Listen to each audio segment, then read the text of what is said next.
Well, welcome to the No Idea Zone. I'm Stephen Lolli. This is another uninspired experience, but I have two very funny people from different parts of the country here, and I want to introduce them, and we'll just get going.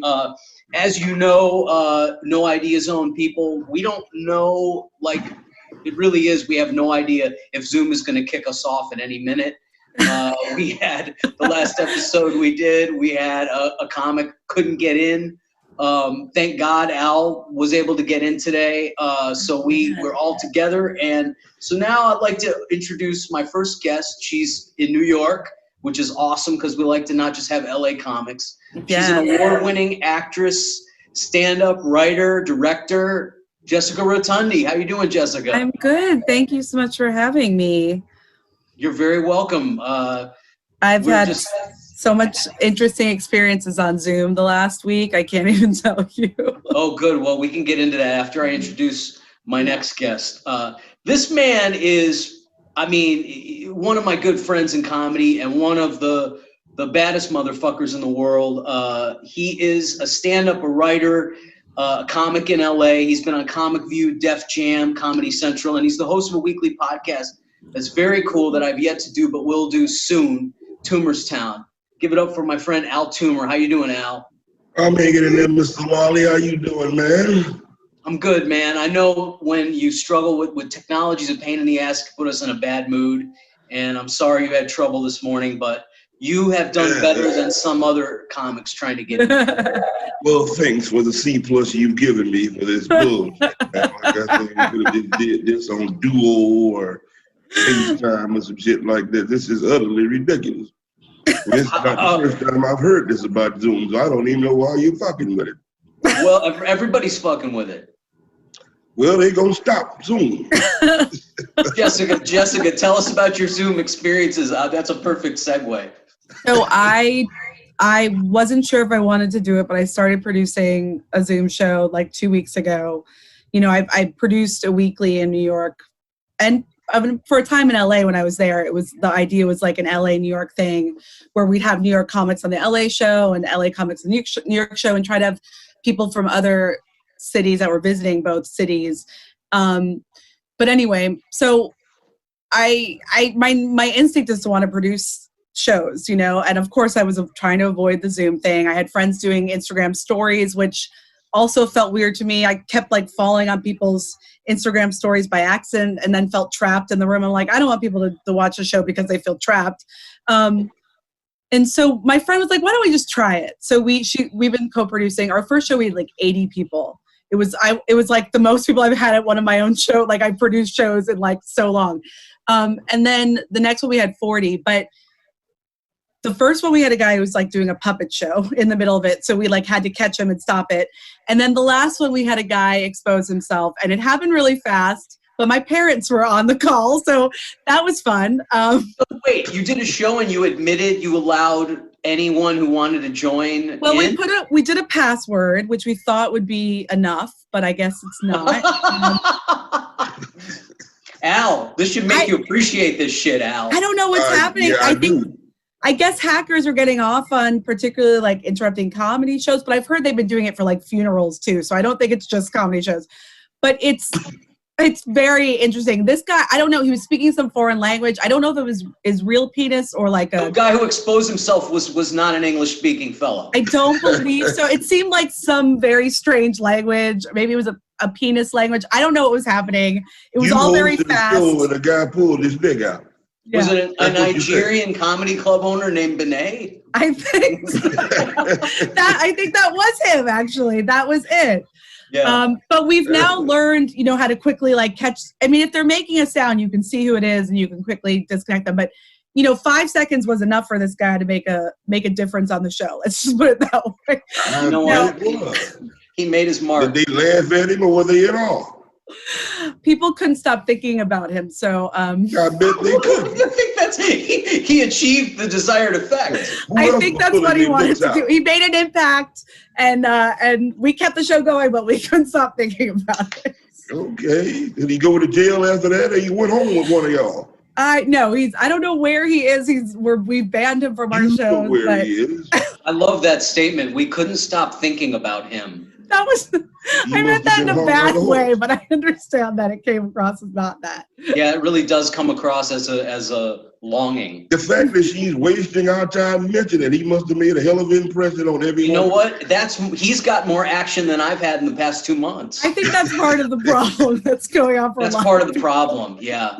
Today I was riding my bike. I ride my bike around the neighborhood. This is my big adventure. I ride my bike. Oh yeah. Oh. And I'm the guy in the neighborhood who yells happy good morning to happy. See what I'm already doing? Happy. Good morning. I yell good morning to everybody. And I think they think I'm fucking a maniac. West side of Los Angeles, and people don't talk to each other at all. But, Oh my God. I said Where hello are to- you? Where in LA are you? I'm on the beach, by the beach. Oh, okay. Yeah, so it's real, very white. And I'm riding around, and this one girl was sitting on the curb. By the way, if you're female and you're an attractive young female and you're sitting on the curb, that's not a good sign for heterosexual men who are lonely. You don't want to be sitting on the curb. The curb is not the place. Like, stand against a fence or a pole. You know, don't sit on the curb. Because I rode my bike, and anyway, I had a pleasant said hello to her. I said, hey, maybe I'll see you around the neighborhood. She said, I hope we do see each other around the neighborhood. So now, this is my whole, like, I'm excited now. I'm looking forward to, like, her name is Fallon. She told me her name. So Oh my God. That would so be her name, Fallon. Yeah. Yeah. Did you write? See, now, Did you that write guy- a little note yet? Like, are we gonna go on a date? Check yes or no. when I was riding away, I thought I should have exchanged information with her because I probably will never see her again. But just the I think excitement, she- I feel like it's message in a bottle. That's what I feel my entire social life is. You know, I think she'll be Oh, on that that curb must- for a while, actually.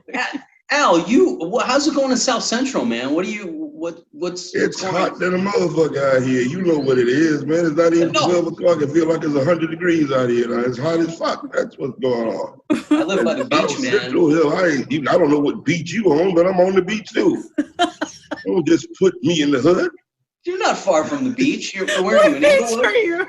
What Yeah. beach are you? What beach? Are you guys near each other? Or We're close. I We're don't not know too- where he is. I just bump into him in clubs. I've never known where he was. He know where I am. Playa Maybe del Rey, you man. could I'm in bike Playa- ride to your house. I'm right. Based I'm on the right shit by in the airport. background, it looks like he's, in a barrack somewhere. Perhaps has his own cell. What is all that shit you got behind you, man? Oh my God, it does. You better clean your barrack. Oh God, that really does. Wow, is that the aesthetic you're going for? This is the layer. This is where I lure them in, you know. The latest. This is why I'm all alone during a pandemic, because this is the extent of my imagination. And at least you have a picture is that picture Los Angeles behind you? Yes, it is That's not great. South Central. So okay, you have other people you're living with, because some people helped you get online, so there's some people around. Yes, I have that. I mean, I don't have time to be fumbling around with this bullshit ass app. Oh my I God. mean, I was about to give up on it. Just call you. But, Yeah, I have people around me and they work painstakingly to get in here. My interview with Sam Tripoli, the entire Zoom cut out, and we had to finish it over the phone. Oh. I know. God. I mean, I've heard Corey Holcomb said he's tried this and did interviews, man. And in an interview, I mean, you better make sure you saving everything you do. He said he erased the whole fucking interview he did. So this Zoom. I know shit, Corey Holcomb and the technology could have just been offended by the shit he was saying. Well, you got a point there.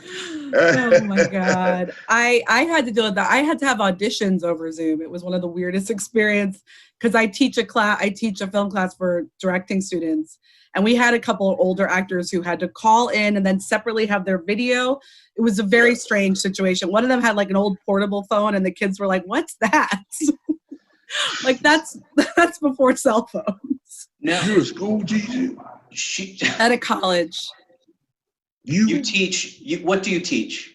directing and screenwriting. That's a great What? job. I want to teach directing and screenwriting.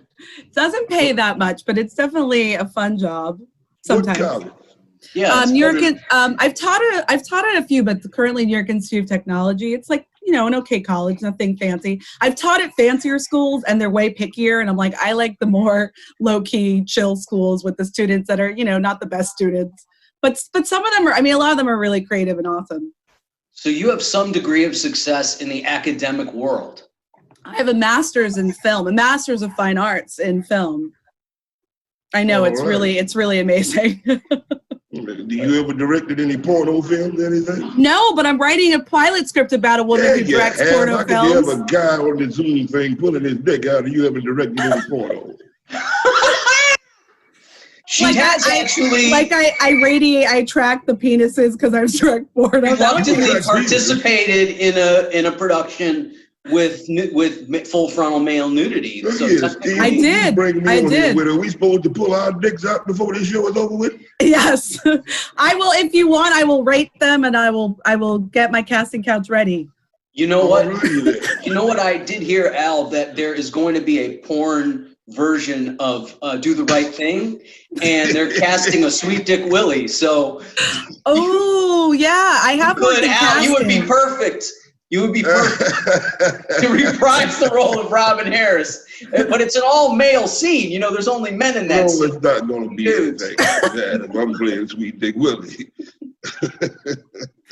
Oh my God, that's amazing. Who was it? It was Robin. It was Sweet Dick Willie. It was the Haitian guy, and there was one other. I know the older dude. He just passed away. I forget his name, but I know what you're talking about. Oh, you mean Italian guy? What's his face? No, there was no Italian guy sitting around Sweet Dick Willie. It was. I was talking about the owner of the pizza place. That's Danny Aiello. Yeah, yes. Danny Aiello. But that he wasn't in that scene. That was. Oh, okay, I'm sorry. I don't remember the dick scene. Is there a dick scene? There's no dick scene. I'm saying the porno version there would be. Oh, okay.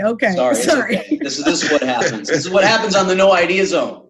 This is what happens on the No Idea Zone. Nobody has any fucking idea what's happening. So, there's a lot happening. There's a lot happening and nothing cohesive. The city's supposed to be opening up back here about Friday, they say, so we should be getting back to some type of normality. I really do hope so.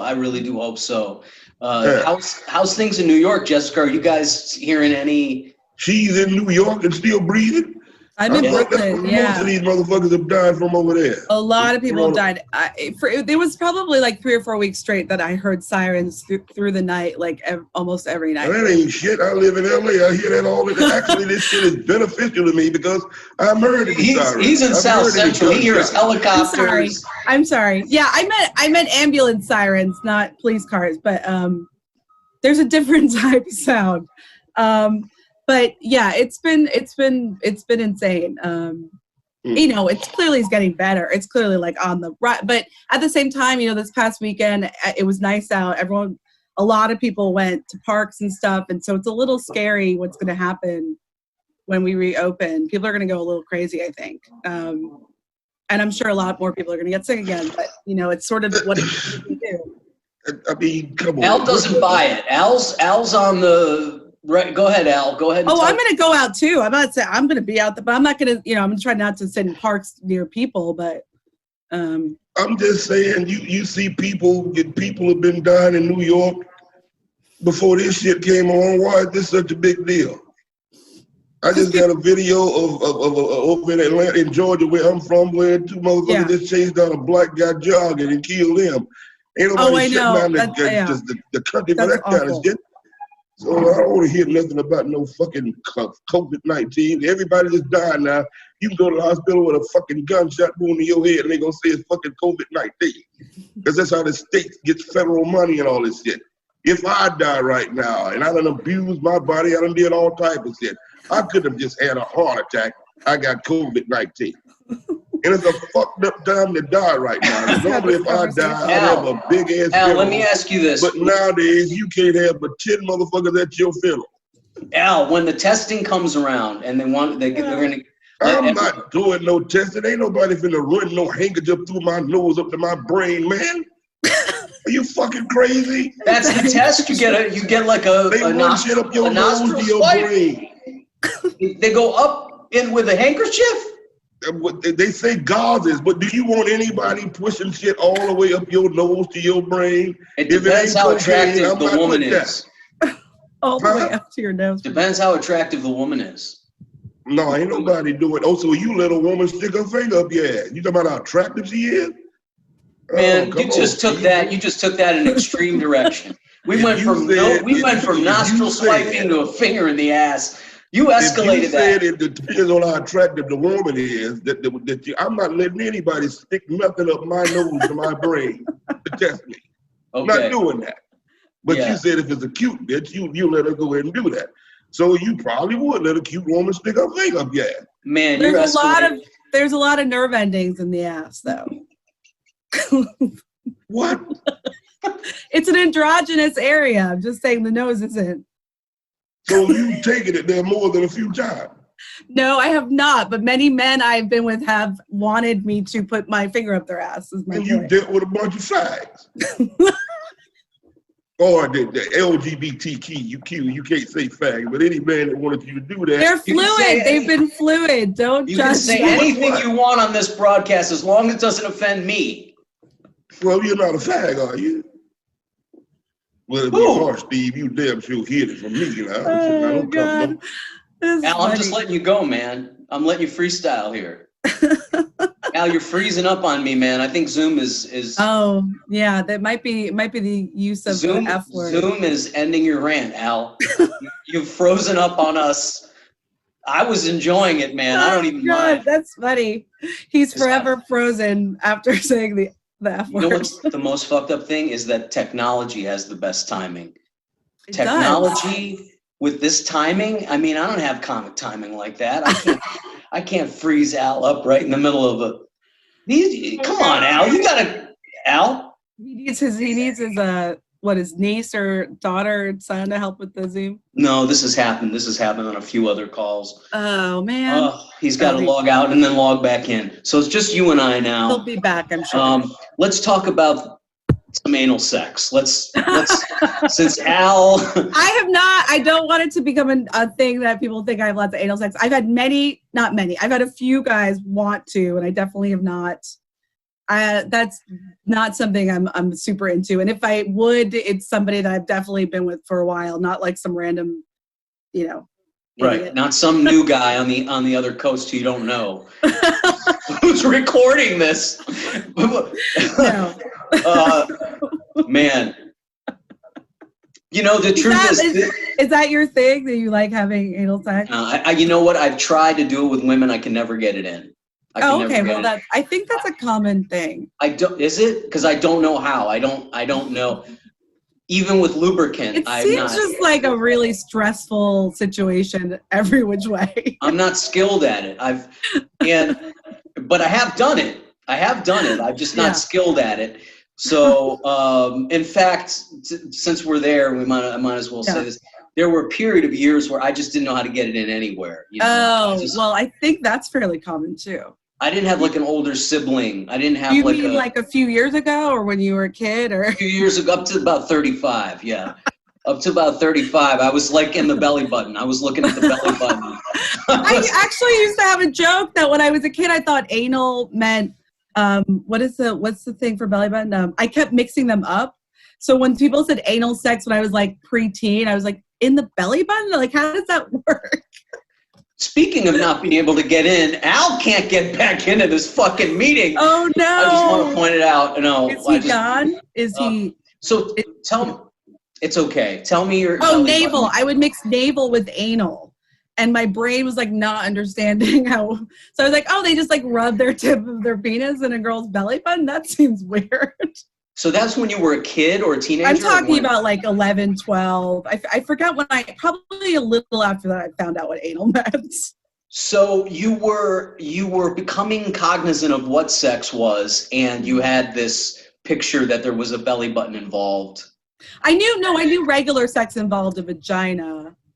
I feel like I learned that fairly young. That like. Well, you had a vagina. I didn't have one, so. That's true. I didn't know where the fuck.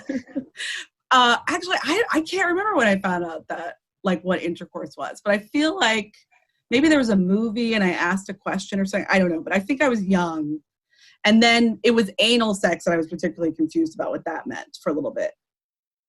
Well, I'm the pre-internet generation, so we didn't have we didn't have any information, and no older sibling, and did not see porn till I was about 15. So I was doing a lot of wrong shit.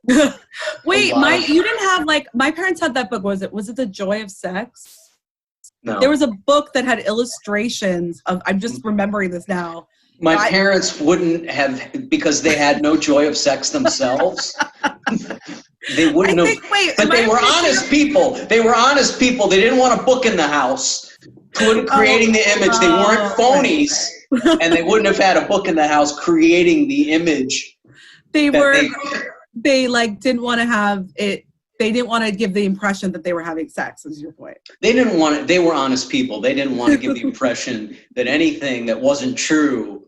They had books like Misery in there and how to alienate another person, how to ruin your life through the union of matrimony, things like that. You know, Dale Carnegie's 12 Steps to, you know, a successfully miserable marriage. Oh, okay. That makes sense. That makes a lot of sense. Yeah.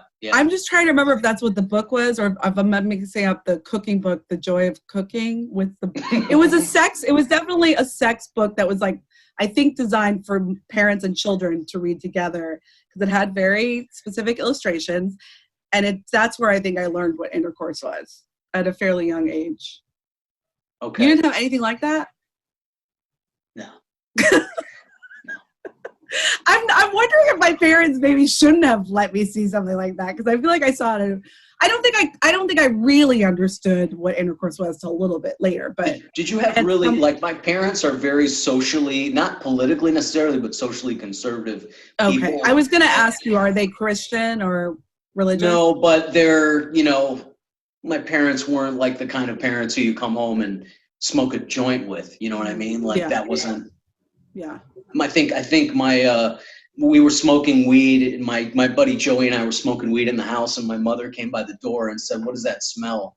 Oh. And I said, "That's incense, Mom," and she had no fucking idea. So. Oh my God! Wow. So she had never smoked weed? You know, if she had smelled it or smoked it, it was so long ago that I couldn't remember. The memory had been. I think my parents missed the '60s. My parents were like the people who missed the '60s. Yeah, they kind of, but not because they were like square or anything, just because they're, you know, I don't know how to explain it other than that. Yeah. My dad's an accountant. Oh. Yeah. So where did you grow up? Where did they grow up? We're all from Chicago. Oh, okay. So they were by a major city. Yeah, we're all from a major. My mom's family's all from New York. Actually, so Long Island, Queens. Where in Long Island? Yeah, they're all big city people. They're just, you know, I just don't. I'm the like rogue family member who fell far from the tree. So, what your parents were like hippies? Were they? No, well, Pink Floyd and they have a little bit of a hippie side, I would say.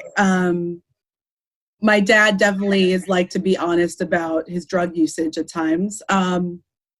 Mostly, I think it was weed, but he definitely has talked about enjoying cocaine. I've been like, okay, Dad, we're not ready. We're not at the cocaine conversation yet. Yeah, we have very different parents. But that's not something. That's not like a typical behavior. I mean, they're both teachers, so I guess I would say my parents are very competent. Lots of successful, good people use cocaine. That's true, especially in the comedy world. No judgment on cocaine, by the way. I wasn't expecting it when my dad was like, I really miss cocaine one day. I'm like, Dad. Wow. I feel really weird that this has been documented on Zoom. I had one experience where I had a roommate. It wasn't somebody it was 3 roommates, and the second room was open, and they were desperate for money, so they rented to this guy. And this guy was like, he looked like if like Elmer Fudd and Bill Parcells had like a child. Oh my God. He worked 70 hours a week at Whole Foods, and he'd have like 1 day off a week. Oh. And he would buy all this cocaine, and he'd have a revolving door of women. Oh my God. From like 11 p.m. to like 4 in the morning, a revolving door of women every hour. Like one comes in, the other one comes out. Oh my God. And I've never seen anything like it. I never really got a good look at the women, but I could hear what was going on. Uh-huh. And that was my formative experience with understanding the power of cocaine. As Wow. it applies to a guy who should not be getting laid by all, but had a just because he had cocaine. Wow. Tell me, you're a woman. Maybe your dad could shed some light on that. I mean, you know, I mean, I could see why someone would miss cocaine. Like if this guy didn't have cocaine, he would miss it. Oh, well, it sounds like it was his like personality kind of. It was his entire social life. His whole identity. That is so crazy. Yeah, that's not, maybe I come from a different world where you can just call up somebody for cocaine, but I would never like, I'm going to stop talking about cocaine. I feel like I'm going down a really bad. This is the No Idea Zone, and this is what is going to get us ratings. Strangers talking about cocaine. I was a bartender for a long time, so like, I'll just say that wasn't an issue. I wouldn't like hook up with a man for drugs. Why do I keep talking about drugs? You can hold your head high. You can hold your head high that there are, and I'm sure the women who are into this guy's revolving door were not proud. No.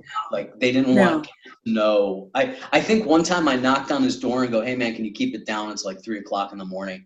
And the woman that was in there, she bolted. She like got, so she was embarrassed. So she was embarrassed that she was the cocaine, you know, and she was known, she had been outed as being on the cocaine carousel. Yes, she was embarrassed. He sounds like he was fairly embarrassing. I'm trying to figure out how he afforded all the cocaine. Did he have a side hustle? He worked 70 hours a week at Whole Foods. And I think what he did was he was very frugal. Like this was the funniest cocaine addict of all time, because he wasn't out like fucking Tony Montana. Right. He wasn't out partying. He was working to support this cocaine habit. And he he spent his money on.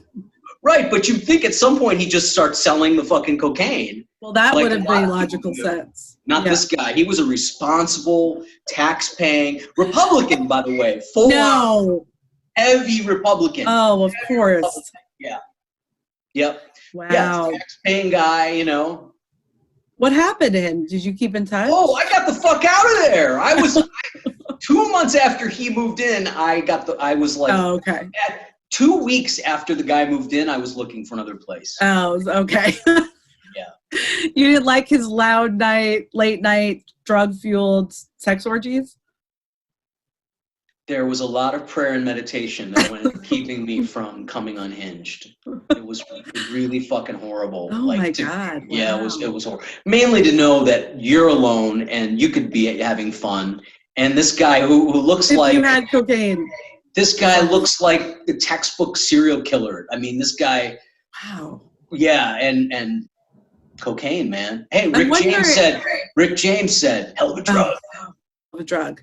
I actually know a woman in New York on that show.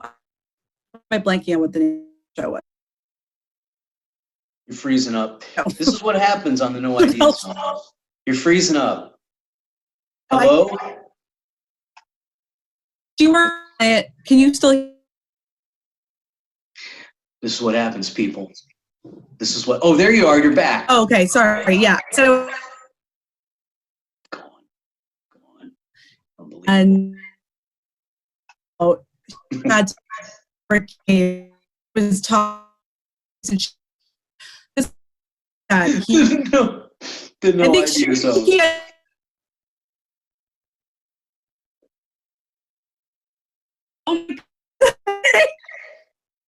No.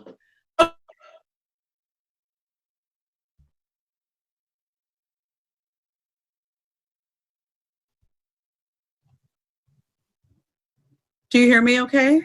I can hear you. I don't know. Okay. I don't know what's happening. I don't either. It might be my internet, but it do you hear me? Let's wrap it up because fuck, you know, I mean, what are you gonna do? While we've got you here, Jessica, tell us where we can find you and what you're up to and all the important shit. Yes, for sure. So you can find me on Instagram and Twitter, the same handle, Jessie Roro 13. So that's JESSIERORO 13. And so I'm doing the Zoom show, the Zoom Room, Fridays at 8 Eastern time.